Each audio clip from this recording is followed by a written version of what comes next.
ban of Bitcoin, at least for today. Maybe they'll ban it again today. Have they ever done twice in one day? I don't know. I think it's good marketing, Bill. Like if you think about it, you've got pronouncements. The president of Turkey says stuff about Bitcoin. People are asking the premier of Russia whether they'll accept Bitcoin. People want to know from central bankers what they think about Bitcoin. When's the last time somebody asked a government their opinion of Apple stock, right, or whether you should invest in the Vanguard 500 index, or whether you should invest in gold or silver or any other stock or options trading, or whether you should put your money in a money market? Nobody cares about any of those things. The only thing they care about is Bitcoin. Bitcoin is sucking the oxygen out of the room. And good news is good news, and bad news is good news. And as long as you keep talking about it, it's a good thing. So now you have the entire government, in essence, saying it's just so good, we're a little bit afraid of it. And then you have people like the Ray Dalio saying, yeah, well, what's your problem with it? Well, it's just so perfect that I'm sure that somebody will want to stop it or ban it because it's too perfect. Yeah. I mean, really, that's the problem, that it's just too good that people are afraid of it. I think it's good advertising. Do you tell your marketing team at MicroStrategy that no press is bad press? No press? I've tweeted it. Okay. I think P.T. Barnum said it once. He said all publicity is good publicity. But certainly, right, I think for Bitcoin, I really do believe that the more people talk about it, the better it is. You can't buy this kind of publicity, right? Name one awesome other's investable asset that is getting this news cycle. No, right now, it's dominating the mainstream media. It's dominating television. It's dominating everybody's concerns. Is there a politician in the world that isn't aware of it? Yeah. And nobody has been on the receiving end of that scorn more than my next guest, the founder and CEO of MicroStrategy, Michael Saylor. Michael, we have to stop meeting like this, my man. So the crypto crash has kept your name trending for about a week or so. The naysayers, their tongues are wagging. First, I just want to ask about the health of your company, because reportedly there were going to be all kinds of margin calls. They're down $1.5 billion. How's MicroStrategy sitting okay? Everything all right? We're just fine, Charles. We've taken the long view. We've got a 10-year strategy. We've got a great capital structure, a lot of permanent capital. So this has been an exciting time, but otherwise we're just motoring through it. Okay, exciting as a euphemism, like crazy as hell time? Exciting like that?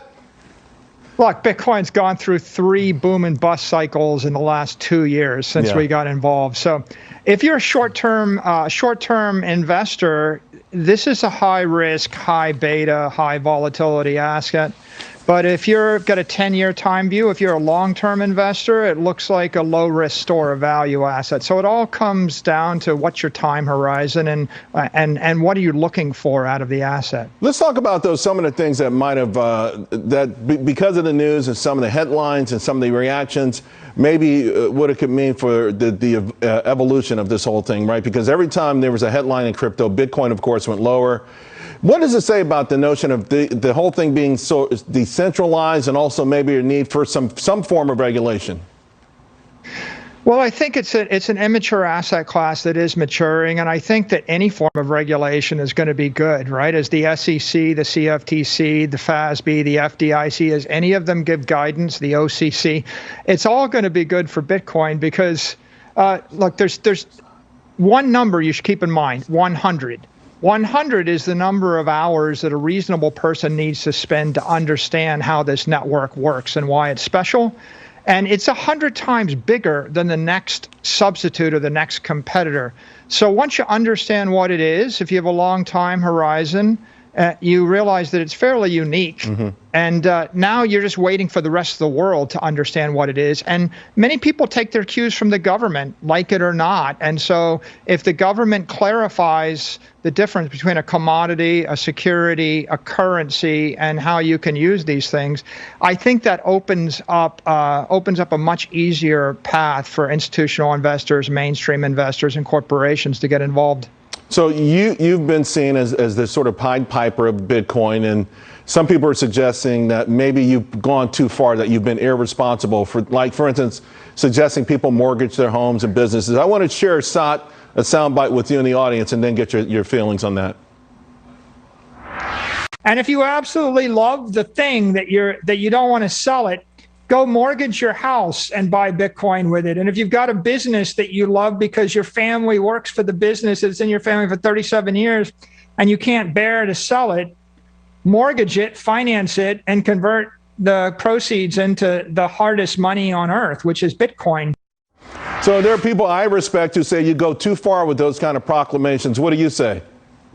Well, you know, the critics always cherry pick and they beat up on you at certain times. But if we step back, the Argentine peso lost 99.5% of its value over 20 years. And the only way you could survive is by going into debt and converting into a different currency. That 30-year mortgage, you could get one for 275 basis points a year ago. Right now, it's 580 basis points. So telling someone to take a 30-year mortgage when you could get one for half the current price for the rest of their life isn't bad financial advice. It's a lost opportunity if you didn't get that cheap money. Long-term government subsidized debt's a reasonably good thing.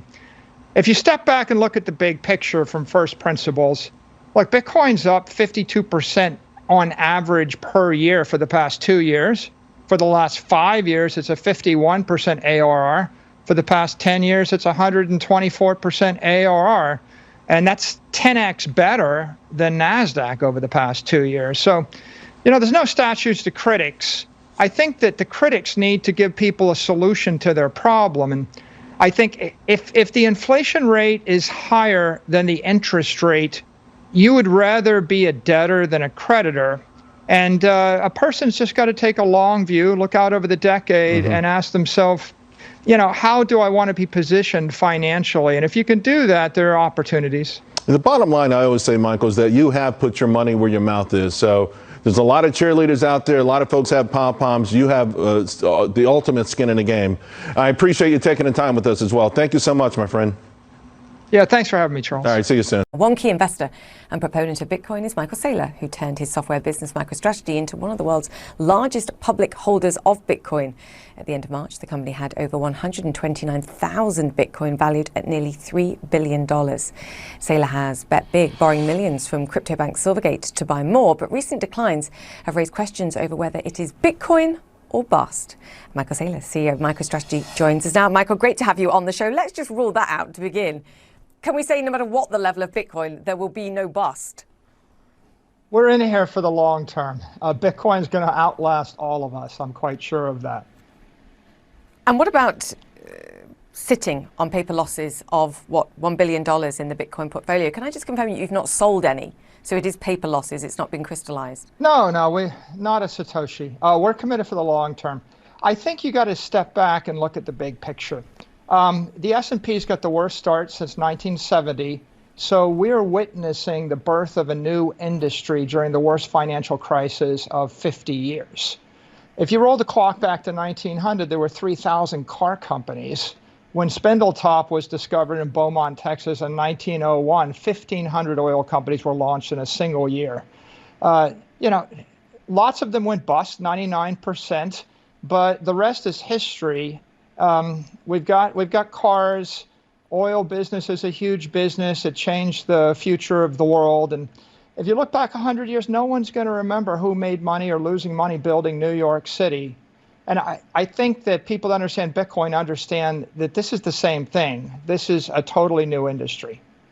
I mean, there's many comments I could make there. I guess the great financial crisis could be argued to be the biggest financial crisis that we've seen over the last 50 years. But I think the bigger point here is that this is going to hang around for longer. What you said is that people understand that, but the problem is many people don't. And if you look at some of the events that we've seen over the past month, it plays into all the stereotypes of this being the Wild West, deeply unregulated, over-leveraged. Can you sympathise with those that look at this and say, I never understood it, it's obviously going to zero, and it's completely corrupt, and this proves it. The bubble popped. Okay, well, from first principles, Bitcoin is digital energy. It's incorruptible, indestructible, programmable. It lasts forever. And, the average person has to sift through thousands of stocks, thousands of coins, thousands of investment properties. All of these have risk. There's a lot of confusion. But one thing we're not confused about is that Bitcoin's 100 times bigger than the next digital energy network. It's the dominant one. And, if you're looking at it as an investor, well, what is your choice? You can't dollar cost average into commercial real estate. You can't stockpile oil for the next decade. Bitcoin, on the other hand, is something that you can accumulate monthly. You can keep it for your entire life. And so it's fundamentally different than anything that's come before it. Michael, I understand everything you're saying, and I think the big sigh ahead of you saying that said everything about the questions that I'm asking. But again, I'd go back to the people that have never invested in this, and that's the vast majority of investors out there still.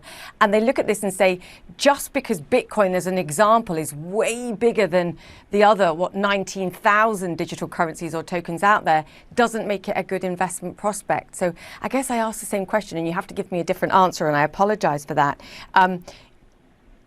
Does Bitcoin go back up, and does it take regulation of all kinds to get us there, to rule out some of the obvious criticisms that have been pushed over the last 2 months? Yeah, I think it's clear that people are confused, and regulation will be constructive because clarity will help the market mature. The people are confused about what's a currency, what's a commodity, what's a security, what are tokens. There's 19,000 cryptos out there. I think we can see in the crypto crash that the average investor has been taken advantage of by traders and by wildcat crypto banks. And as the regulators come in and they clear up this confusion and they introduce rules of the road, it's going to be good for mainstream investors. It's going to be good for corporations. It will catapult the industry from the entrepreneurial offshore anything goes stage into a institutional mature asset class. You said something really important there, I think, which is a lot of people got taken advantage of through this period. Is the argument then to be made that until there's regulation, this should be for sophisticated, and I hate the word, but I'll use it, sophisticated investors only? Actually, retail participation here is too high risk. Well, I think the challenge is if you wait for a decade for everything to be cleared up, the price of Bitcoin is going to be 10 or 100x more than it is right now. So you have to choose whether or not you want to enter knowing that there are about a dozen things that are going to mature the asset class and make it more transparent, or whether you want to wait for all those things to take place and then pay a much higher price when it does. And everyone has to decide where they're going to land there. But Julia, let me make one big point. The flight to safety is a grand illusion. You don't have the choice to do nothing and comfortably move forward. For example, the true inflation rate in all of our currencies runs 7% in the best years, 14% in bad years, and 20% or more in a crisis. The yen has weakened against the dollar 19%, the Great British Pound 12%, and the euro 10% just year to date. So if you put all your money in a currency bank account and then you had to go buy oil, which is up 33%, or wheat, which is up 32%, what you found is the safe, risk-free strategy is resulting in you paying 50% more in local currency for the things you have to eat and you have to use in order to keep from freezing to death. So there's no safe haven. But I would argue, Michael, in this situation, Bitcoin certainly wasn't a safe haven this year either. You could make a bigger point about investing over a period of years, but on that comparative basis, Bitcoin's had a shocker too. Yeah, if you're looking for something in the next 3 months, clearly you have to sit in currency, but you're losing 20, 30, 40% of your value sitting in the currency. Bitcoin's gone through 3 boom and bust cycles in the last 2 years. But if you zoom out, look at the 5-year picture. Bitcoin's up 50% a year in the last 5 years. 50% a year for the past 2 years, 120% a year in the past 10 years. That's 10x better than NASDAQ. That's 5 to 10x better than pretty much any other option. So if you're wanting peace and calm in the near term, there is no safe haven. The long bond is down 23% year over year. So what you have to do is decide, are you going to stay on a sinking ship, or are you going to get on a lifeboat and be tossed about on the stormy seas? And Bitcoin represents that lifeboat, and it's hope for everybody in the world if you can take the long view and focus on the fundamentals. Yeah, I mean, you raise a great point about capital preservation, never mind capital return in this kind of economic environment and financial market environment too. I want to hone in on MicroStrategy itself. I mentioned at the beginning in the introduction that you borrowed money in order to invest in Bitcoin, and there's been all sorts of questions over margin calls and the commitment of the lenders. Can I just ask whether they've put any constraints on the use of the money that you have? There's no risk of them calling in the loan early, and just in general, how do your shareholders feel about your ongoing commitment to this? Because it was a huge shift for the business. It remains that case, and you're sort of doubling down by saying we're sticking with it. So Julia, if the currency collapses by 90% over the course of a decade, then the smartest thing you can do is have debt on your balance sheet. So what MicroStrategy did is borrow $2.2 billion at a blended interest rate of 1.8%.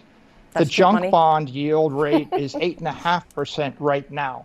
So, and the inflation rate is running 8% CPI, but probably 15% or more if you look at other assets, and 30% against commodities.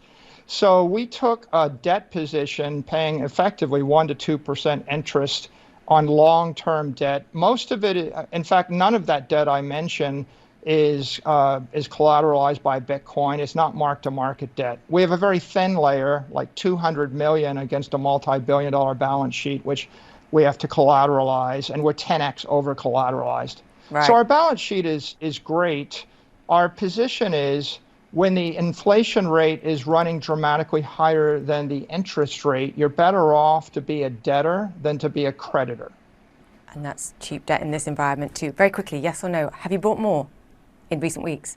We will buy more over time. But not yet.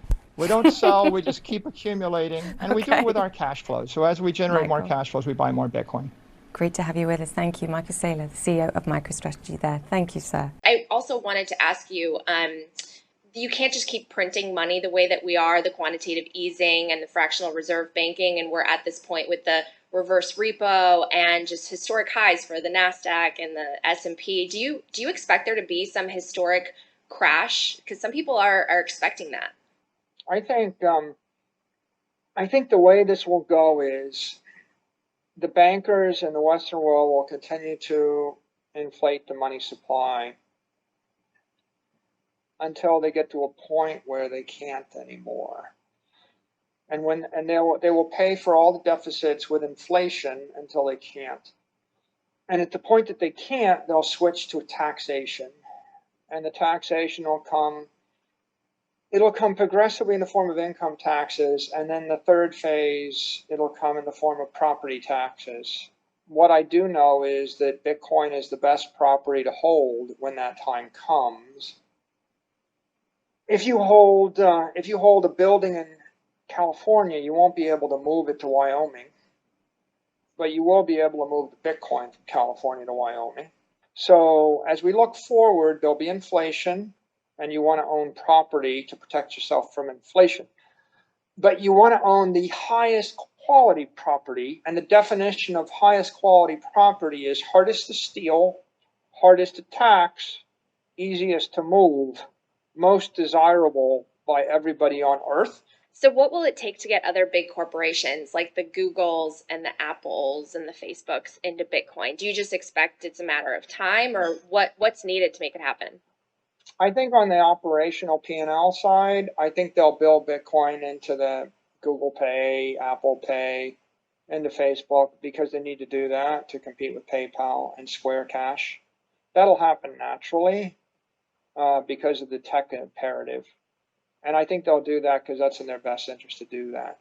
Well, on the retail level, we're in such an interesting time with all the meme stocks and crypto speculation with the altcoins. And I think Peter Schiff tweeted just last week or so that a lot of people are buying Bitcoin to get rich. People buy gold to stay rich. People are buying Bitcoin to get rich, which is essentially why he thinks they'll be poor. So what are your thoughts on that? I think that if you want to get rich, then you want to find some big tech dominant digital network that everybody needs, nobody understands, and nobody can stop. So who are the rich people in the world? Steve Jobs got rich on Apple. Bill Gates got rich on Microsoft. If President Biden called you, what would you say to him about Bitcoin? Or maybe Powell or Yellen, what would you tell them? I would tell them Bitcoin is digital property, and it's the basis for us to build a 21st century economy, which is going to be an order of magnitude more efficient than the 20th century economy. You know, government is so protective of their monopoly on money. And you've also said that Bitcoin would suck value out of other asset classes like bonds. Governments finance themselves with bonds. So, I mean, it's really a threat to them. So do you see Western governments attacking Bitcoin? I wouldn't characterize it as a threat, and I wouldn't characterize it as money or as currency. That's why I say that it's digital property. It's not digital currency. I wouldn't call it a digital app or a digital currency. I would call it digital property. It's a threat to property.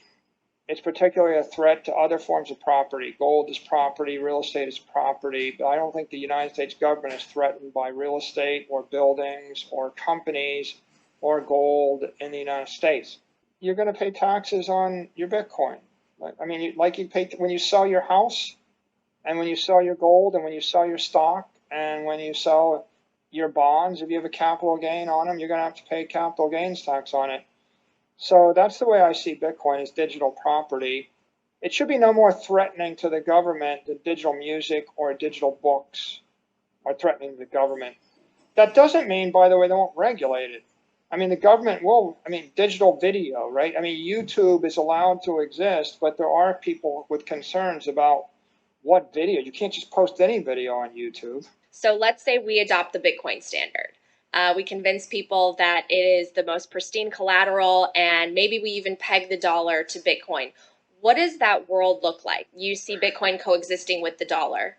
I think Bitcoin becomes a reserve asset, just like you can make it.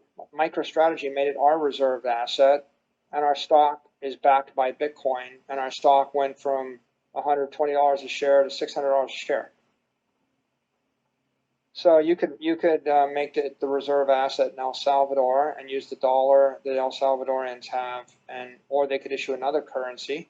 Do you feel a pressure? I mean, I know that you bought many coins when it was at the 50 range and now it fell, you bought more. But do you ever feel like you're going to fall on the sword if Bitcoin were to fail? No. Like I feel that Bitcoin is like fire or electricity. I think it's just a matter of time. I think it took the human race 100,000 years to figure out fire. So like that was a slow thing. I think it took the human race 20 years to figure out electricity, or 30 years. I don't think Bitcoin will take 30 years. I think information's spreading faster, but maybe it takes another decade. Well, I want to talk a little bit about Bitcoin Mining Council, because I know that there is this narrative out there that obviously Bitcoin mining bad for the environment, and you want to be one of the people that breaks that narrative. And curious, for people that aren't familiar, can you kind of speak in general terms what the Bitcoin Mining Council is, and what would Bitcoin's impact on the environment be if it was to become a global reserve asset? Bitcoin itself right now it might be using 0.1% of the energy in the world. It's negligible. The energy usage of Bitcoin is negligible. It's measurable because it's transparent, but 99.9% of the energy is going to other things. The Bitcoin mining network is really the security network of Bitcoin. It's millions of different machines that are all running the SHA-256 hashing function in order to throw up a wall of encrypted energy to protect your money. So ultimately what you're going to have is a very decentralized set of specialized mining rig nodes that are security nodes that use some energy, but the energy, as far as we can see, is already more than 50% sustainable, and it keeps creeping up. Our estimate is 56% sustainable on a worldwide basis right now, and growing in sustainability faster than any other industry in the world we can find. and it's more efficient than any other industry in the world.